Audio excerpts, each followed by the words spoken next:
Well hey guys, hello and welcome to Niti Shiksha and this is Mihir Thakur. और आज की video में लोग बात करेंगे एक ऐसे टॉपिक के बारे में जो कि बहुत ही ज़्यादा करंट में एक कन्फ्लिक्टिंग टॉपिक बना हुआ है इंडिया और श्रीलंका के बीच में। बेसिकली अगर थोड़ा और डीपली देखो इस मुद्दे को तो ये बेसिकली तमिलनाडु गवर्नमेंट और श्रीलंकन गवर्नमेंट के बीच ये कन्फ्लिक्ट है। और ये कन्फ्लिक्ट क्यों हो रही है? तो सिर्फ इस 163 एकड़ लैंड की वजह से। और ये एक ऐसा लैंड है जहाँ पे कोई रहता भी नहीं है और ये बेसिकली एक आइलैंड है जिसका नाम है कच्चातीवू आइलैंड।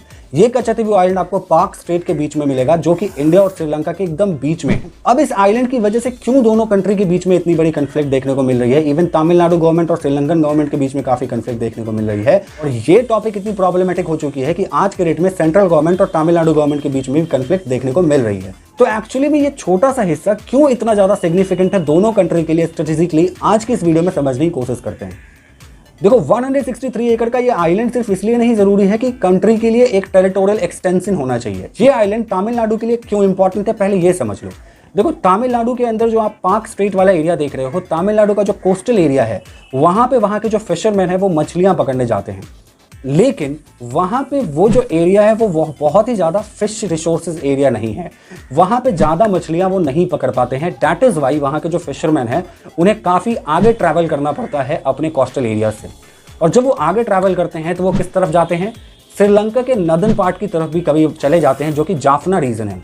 देखो अब श्रीलंका का जो जाफना रीजन है, नदन पार्ट, वो काफी ज्यादा highly rich fish resources area है। क्यों? क्योंकि श्रीलंका काफी लंबे समय से सिविल वॉर में फंसा रहता था। इस वजह से श्रीलंका का जो जाफना रीजन है यहाँ पे फिशिंग ज्यादा नहीं हुई। तो आज की डेट में यहाँ पे फिश बहुत ही ज्यादा मात्रा में कोई भी फिशरमैन अक्वायर कर पाता है, पकड़ पाता है। तो इस वजह से इंडिया के जो फिशरमैन है वो भी इधर तरफ मूव करने की कई बार कोशिश करते हैं।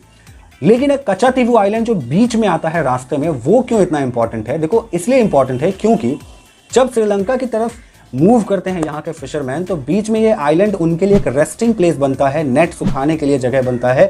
लेकिन इंडिया और श्रीलंका के बीच के जो आप मैरीटाइम बॉर्डर देखोगे तो वो मैरीटाइम बॉर्डर जो है वो कच्चातीवू आइलैंड के पहले है। यानी कि अगर इंडियन फिशरमैन आगे बढ़ते हैं, कच्चातीवू आइलैंड पे जाते हैं, तो इट मींस कि वो उस वक्त श्रीलंकन टेरिटरी में आ जाते हैं। अब देखो क्लेम क्या हो रहा है। तमिलनाडु गवर्नमेंट क्लेम करते हैं कि कच्चातीवू आइलैंड जो है वो तमिलनाडु का है क्योंकि रामनाथपुरम के जो राजा थे उनके जमीन का हिस्सा था कच्चातीवू आइलैंड। लेकिन श्रीलंकन गवर्नमेंट ये कहती है कि नहीं, 1500 से 1600 के बीच में जो पोर्तुगीज कॉलोनीज थी श्रीलंका के अंदर, तो पोर्तुगीज ने ऑक्यूपाई करके रखा हुआ था कच्चातीवू आइलैंड। और 1974 में by the constitutional amendment act Indian government ने श्रीलंकन गवर्नमेंट के साथ एग्रीमेंट साइन करी थी और कच्चातीवू आइलैंड को श्रीलंकन गवर्नमेंट को सौंप दिया गया था।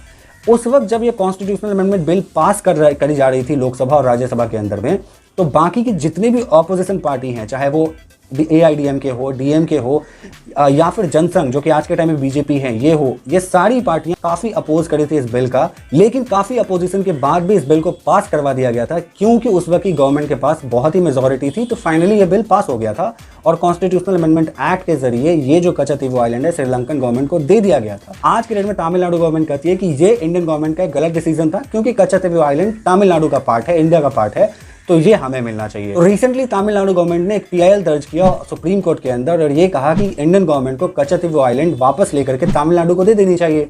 लेकिन सेंट्रल गवर्नमेंट आज के डेट में कह रही है कि अभी हम किसी भी मूड में नहीं है कच्चातीवू आइलैंड के मैटर पर डिस्कस करने के लिए और ना ही वापस लेने के लिए। अब आपको कमेंट में ये बताना है कि क्या इंडियन गवर्नमेंट को, सेंट्रल गवर्नमेंट को कच्चातीवू आइलैंड के मैटर में श्रीलंका के साथ अपने रिलेशंस को आगे बढ़ाना चाहिए या वापस ले लेना चाहिए, और कौन सा कॉन्स्टिट्यूशनल अमेंडमेंट एक्ट पास करके कच्चातीवू आइलैंड श्रीलंकन गवर्नमेंट को सौंपी थी इंडियन गवर्नमेंट 1974 में, और उस वक्त के प्राइम मिनिस्टर कौन थे? Let me know in the comment box. और रिसेंटली यही इंडिया और श्रीलंका के बीच में टेंशन चल रही है। इवन ये टेंशन बढ़ करके तमिलनाडु और सेंट्रल गवर्नमेंट के बीच में भी जो है वो कन्फ्लिक्ट बनता हुआ नजर आ रहा है। So I hope you like this video, and if you like this video, please like, share and subscribe to Niti Shiksha. See you in the next one. Goodbye. Take care. Jai Hind.